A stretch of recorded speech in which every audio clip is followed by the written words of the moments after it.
see you all back from your cup of tea.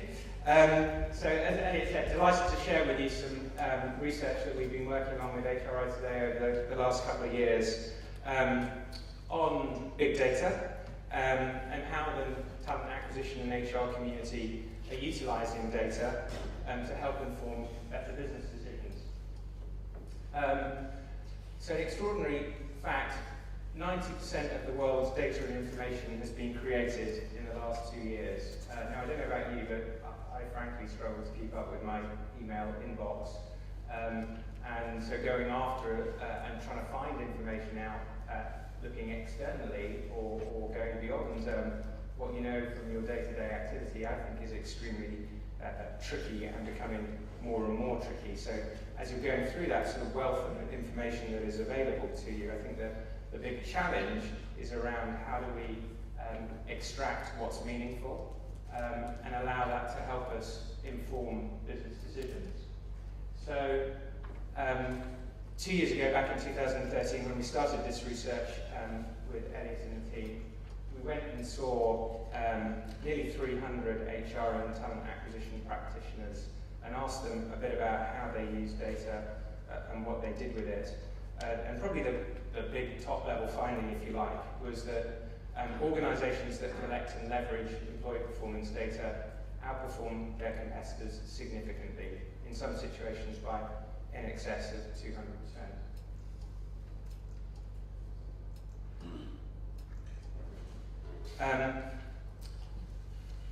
So what's the impact of that data collection? And again, going back to our 2013 research, there were several significant impacts that were trending amongst those practitioners that we spoke to. So by collecting and utilising data to inform decisions, organisations were effectively reducing the time it was taking to get new employees to perform effectively, significantly improving employee performance by assessing capability and effective performance management. But perhaps the most extraordinary and interesting story was how utilising HR data had an impact on customer satisfaction and business performance. So one such example which we really like sharing is that we work with one of the big manufacturers and retailers of athletic wear. And by looking into two data points, one, the influencing and impact scores in their hiring process, in the assessment part of their hiring process, and then looking again at the impact scores and influencing skills as part of their performance data, and placing the people in stores that had high impact and high influencing skills into positions where they would come into most contact with the customers, so in the fitting rooms, around the till area, and so on and so forth. What the business was able to do is improve their net promoter scores by 4.9, and also increase the value of every transaction that went through the till by $3.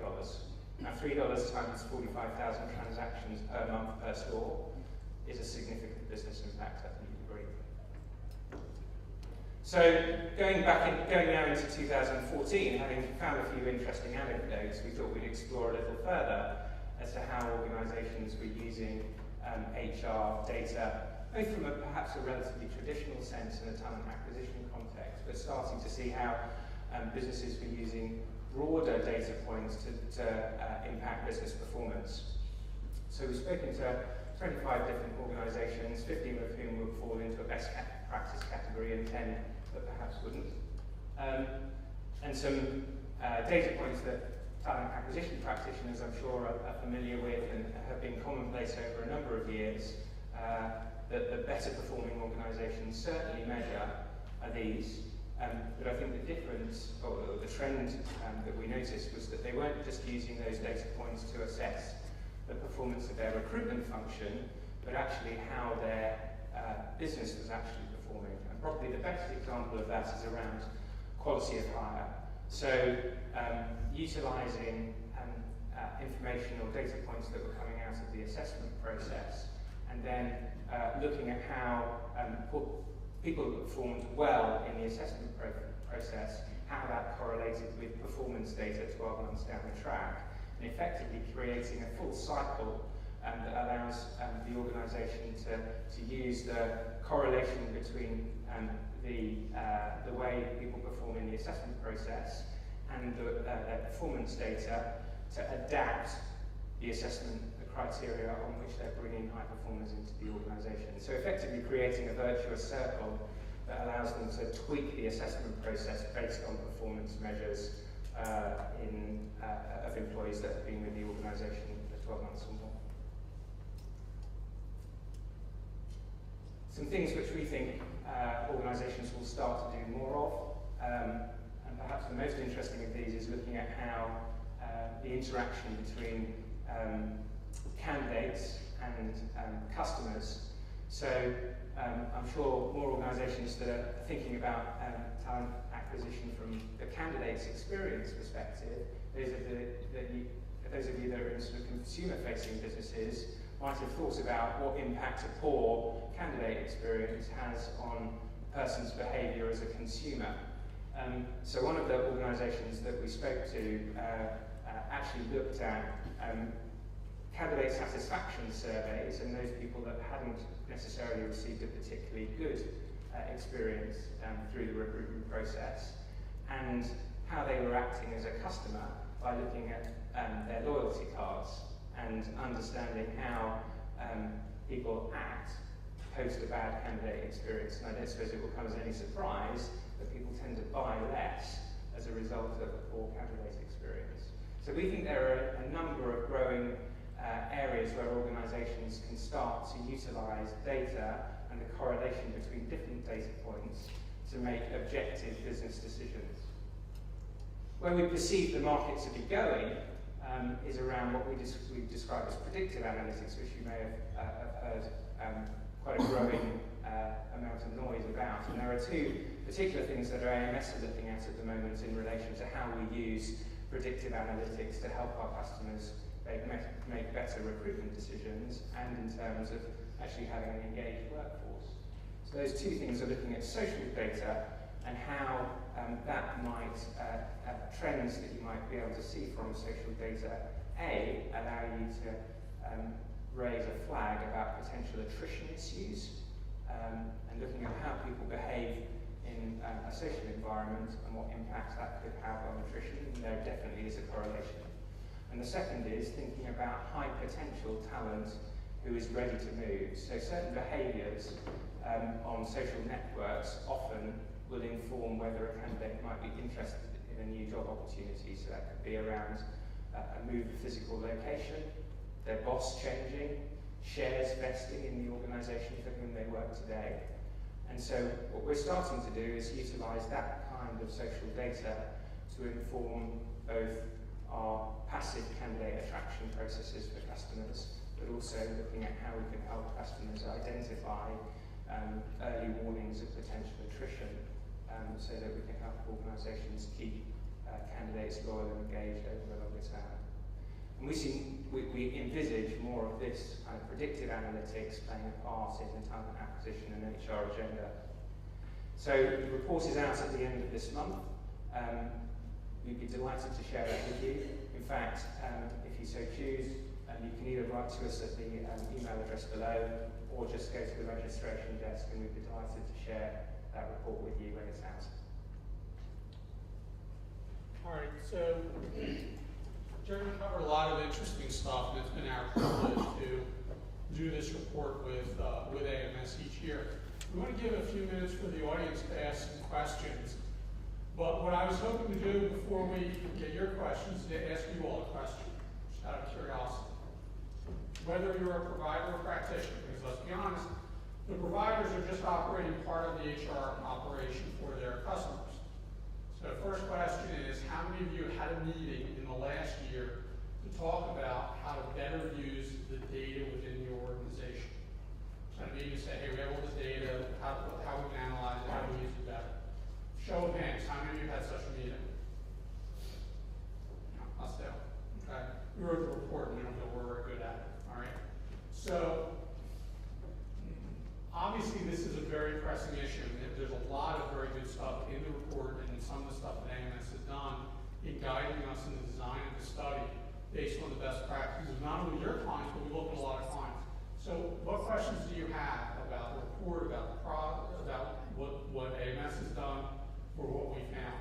So we have a few minutes. That's why you're having meetings, so by using the data better. So many ideas. All right, up here.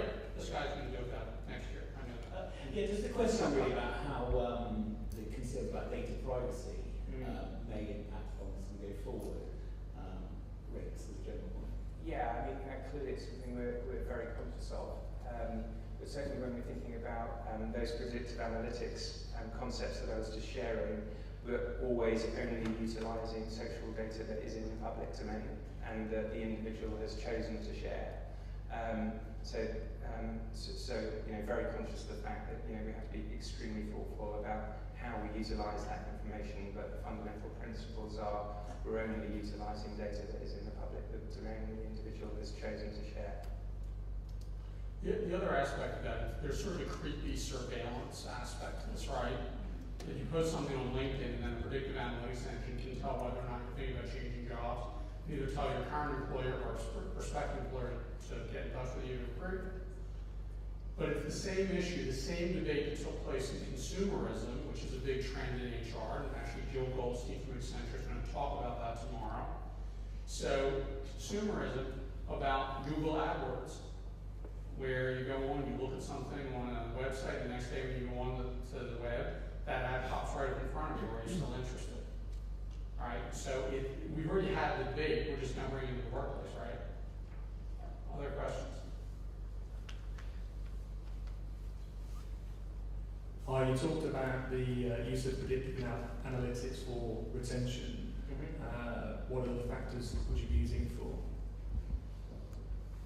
So what factors are we looking to use? Yeah, so you talked about to try and highlight retention issues. What other factors would you be using it for? Yeah, sorry, the factors associated with retention. No, so the things that you'd be trying to predict. Yeah, so it really is those two factors that we're looking at the moment. A person's propensity to change job, either looking at that inwardly, so looking to hire people from the external market into an organisation as a result of identifying factors that might give them a propensity to want to move position, but also within existing customers that we're managing the recruitment processes for, looking at the internal employee base and understanding their propensity to potentially be looking for a new opportunity. To date, that is the only activities that we're looking to use predictive analytics for. I think there is a whole world of other opportunity, but we're starting with things that we think are pretty close to our core business competence, if you like. Time for one more question. I have a quick question around the data that you've collected and the companies you're talking to, and with big data in general, are you finding that there's a particular industry or group of industries that are going to more likely or be more quicker to succeed in taking data and collating it and telling the story for their organisation? Are there some industries leading others? Yeah, I think there's two factors there. Organisations that are kind of fundamentally rely on knowledge themselves to create, that is at the core of their operations as a business, tend to be better at this stuff than perhaps, let's say, manufacturing organisations that are creating product. The second thing is there's definitely a very different perspective on risk, and I would say that is certainly true of certain industries are more risk averse than others. And I think in particular we find, we have a reasonably significant financial services customer portfolio.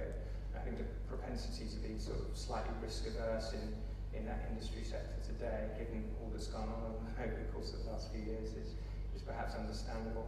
True also in the energy sector, whereas organisations in ITT, I think, given the nature of the businesses that they are probably more open to some of the more innovative ideas that we have around predictive analytics.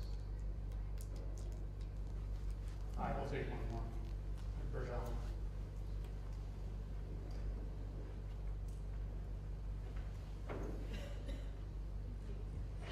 Hi, Jeremy. Hi. With predictive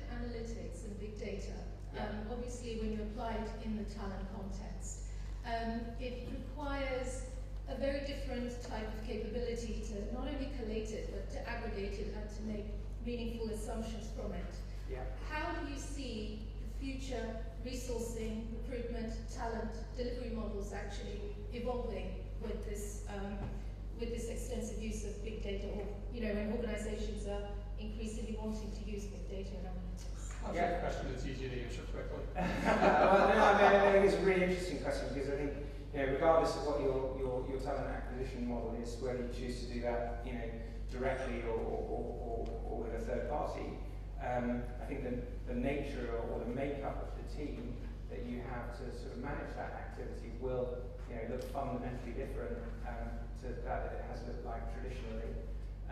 So, I'm sure many of the talent acquisition practitioners in the room are familiar with the kind of model of front, middle, and back office with, recruiters, sources, and administrators. I think you would genuinely get a new kind of resource that is incorporated in that model that becomes kind of absolutely integral to its success, which is, we started to hear that term around data scientists or data economists, and I think more and more of our the capability that we will have to provide to customers will be around that kind of data science, and I don't think it necessarily sits well with the traditional resourcing model. It's probably most consistent with what we do from a sourcing perspective, and we have some amazingly talented people that can do that stuff, but they're looking at it through the lens of a particular job or a particular profile or a particular skill set, whereas I think, what organisations will choose to do is employ people that can look more holistically at data sets